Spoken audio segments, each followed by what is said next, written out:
Nicky Hawkins just come back from the Amex West Ham fan TV. It was Brighton 1, West Ham 1. Yes, again, it just was not good enough tonight.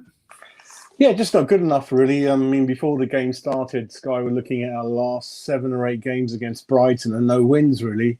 It's quite surprising, isn't it, how they always got one number over us, and we felt that with Dunk and Mopé missing, who scored in the previous game, that should give us enough to just creep over the line and win, really. And it just never happened for us, mate. I mean, we lacked a cutting edge. It's weird, isn't it? Because you watched the Brighton, the Burnley game. We looked full of beans.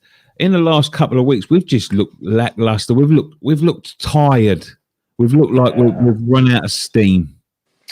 It was always going to happen, wasn't it? Lacking numbers on the bench and 1 or 2 options up front, like we know. It was always going to happen, and we just lacked that cutting edge. Antonio, I mean, you look at it, we didn't really have any shots on target in the first half for all the running around and all that kind of thing. And you always knew Brighton were going to come back into it. And their goal was what happens when you've got a proper striker in the team. Really, okay, he's injury prone, but he's a striker. He's not a winger. He's nothing. He's not converted as a striker. He's a striker, and in a game, that's all it takes, and you put it away. And then I love Antonio, really respect him a lot. But when you've got that one chance, which they had, they put it away. Yeah. And I thought it was the strongest lineup that we can possibly put out under this squad. So I didn't have any issue about that. The only issue I had was perhaps I didn't want Bowen to come off. I wanted Fornells to come off. He had 3-4 gilt chances. He really annoyed me today. I think. I mean, I thought he would have got back into training. I think perhaps some of the coaches might have improved him. He just loses it when he's in front of goal. He just gets really hot-headed. He's not calm enough. And when he's got that edge in front of the defenders chasing him, he just allows them to catch up with him and put him off.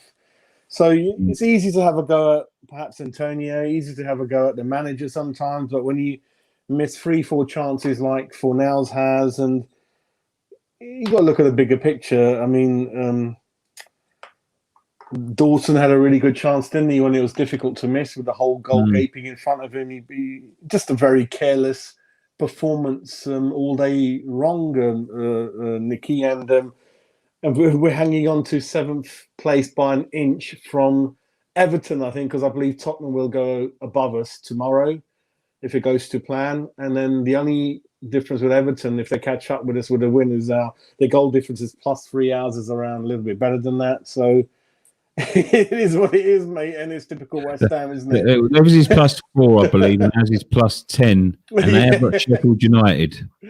They have Sheffield United, and Calvin Lewin is banging form, as we saw last week. And a lot of things are going through my mind, Nicky, watching the Leicester. I don't watch a lot of FA Cup finals, as you know. I used to love it as a kid, like same as you, but I haven't watched it for many years because the same 2 clubs will always win it. And I kept an eye on this one, and watching. And their owner, as you can only dream of an owner like that, you know, they just love the owner so much. The fans, the players, they're all really bonded together. And it's a target if we ever get to that stage. You know, it's a great story. They got emotional. They won it. And it's just somewhere where we're trying to get, isn't it, in our own story. And 7th into that Europa conference, I had a long look at how that conference works.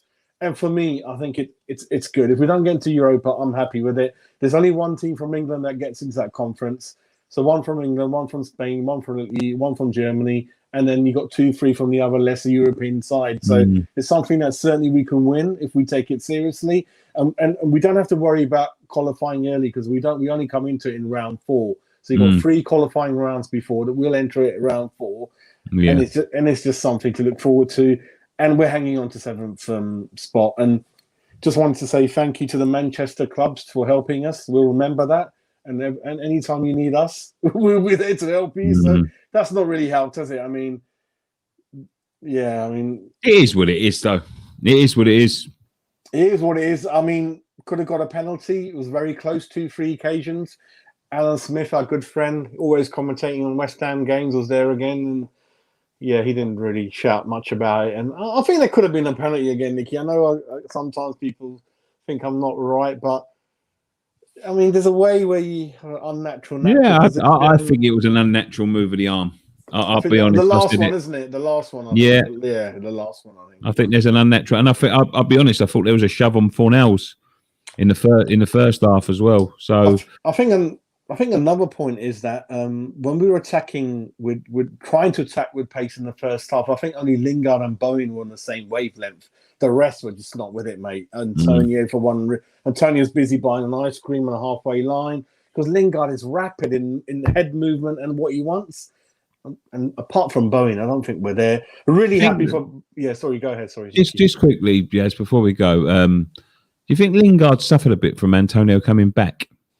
I think so, because I mentioned it last week, didn't I? Because when Antonio wasn't there, we had a clear path to goal. Lingard was there. What I like about Lingard, like you said, what I don't like about Antonio, Lingard needs one chance and it's in. You saw that world-class finishing he was doing. Antonio needs 9 and he can put 1 away. And then we think, yeah, at least he scored.